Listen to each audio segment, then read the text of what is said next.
Hello everyone. आज का हमारा टॉपिक है डिस्प्लेसमेंट करंट। आज हम डिस्कस करेंगे displacement current. So what is the displacement current? Current आप सब लोग जानते हैं, current is the rate of change of charge with respect to time, right? This is known as current.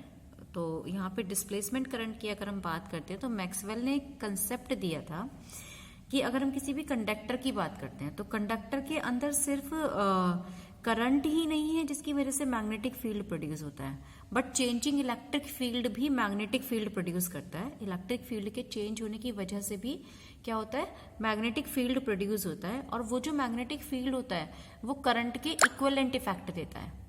ठीक है, चेंजिंग इलेक्ट्रिक फील्ड की वजह से जो मैग्नेटिक फील्ड प्रोड्यूस होगा किसी भी वैक्यूम में या डाइलेक्ट्रिक में अगर हम बात करें तो वो करंट के इक्विवेलेंट इफेक्ट देता है magnetic field, and that changing electric field is equivalent to the current which is known as the displacement current. Changing electric field की वजह से जो मैग्नेटिक फील्ड प्रोड्यूस हो रहा था वो करंट के इक्विवेलेंट इफेक्ट देता है और उसको नाम दिया गया क्या, displacement current.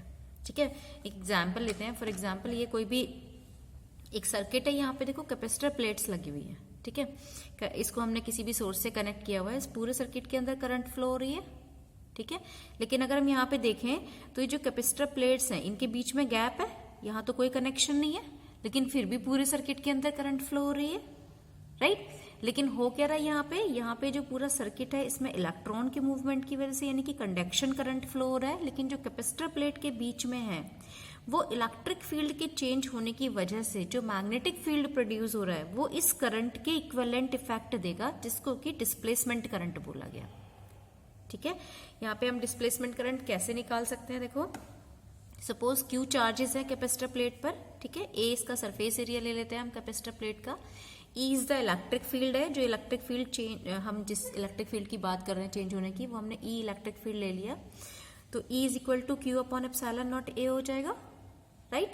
E is equal to Q upon epsilon naught A हो जाएगा। अब हम यहाँ पे कह रहे हैं चेंजिंग इलेक्ट्रिक फील्ड, तो चेंजिंग इलेक्ट्रिक फील्ड मीन्स इसको टाइम के रेस्पेक्ट में अगर हम डिफरेंशिएट कर दें तो चेंजिंग इलेक्ट्रिक फील्ड मिल जाएगा हमें। ठीक है, हमने इसको यहाँ पे टाइम के रेस्पेक्ट में डिफरेंशिएट कर दिया, तो d E over D t is equal to 1 upon epsilon naught A, constant है।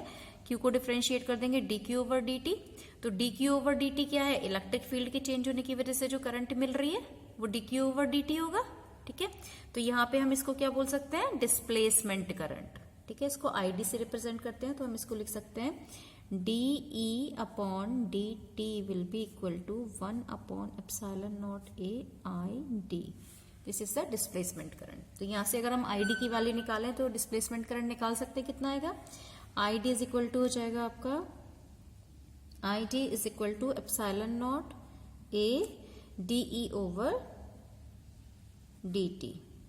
ये किसकी वैल्यू हो जाएगी हमारे पास, डिस्प्लेसमेंट करंट की वैल्यू हो जाएगी, epsilon naught A d E over D t, right? Epsilon, इसको हम इस तरह से भी लिख सकते हैं, epsilon naught d over D t, right, E ए।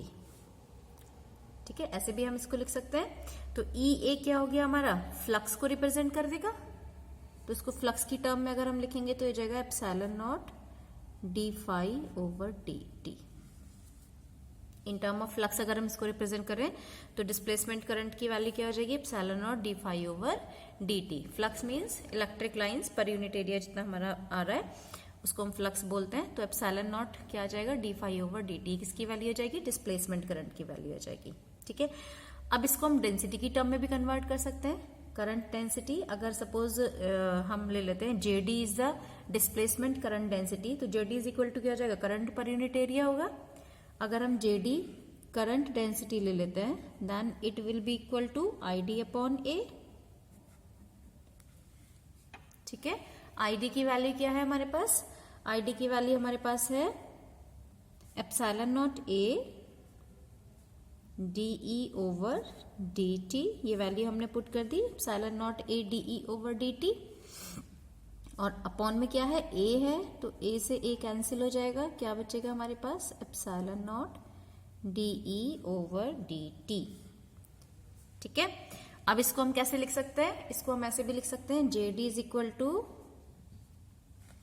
D epsilon naught E over D t, तो डिस्प्लेसमेंट करंट डेंसिटी को अगर हम देखें एप्सिलॉन नॉट ई क्या होगा डी डिस्प्लेसमेंट वेक्टर, तो इसको हम डी ओवर डी टी इस तरह से लिख सकते हैं।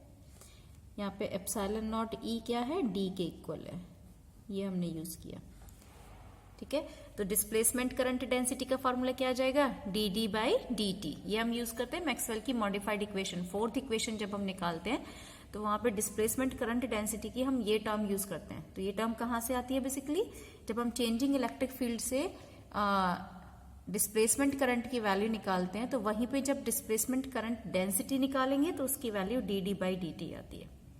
ठीक है, तो डिस्प्लेसमेंट करंट की वैल्यू अगर हम देखें तो ये वैल्यू आ जाती है हमारे पास I d is equal to epsilon naught A d E over D T. In term of flux हमारे पास ये वैल्यू आ जाएगी I d is equal to epsilon d phi over D t. और अगर हम करंट डेंसिटी की term में देखें तो हमारे पास ये वैल्यू आ जाएगी in term of displacement current density I D will be equal to D D over D T. Okay, I think ये आपको समझ में आया होगा। Thank you for watching this video.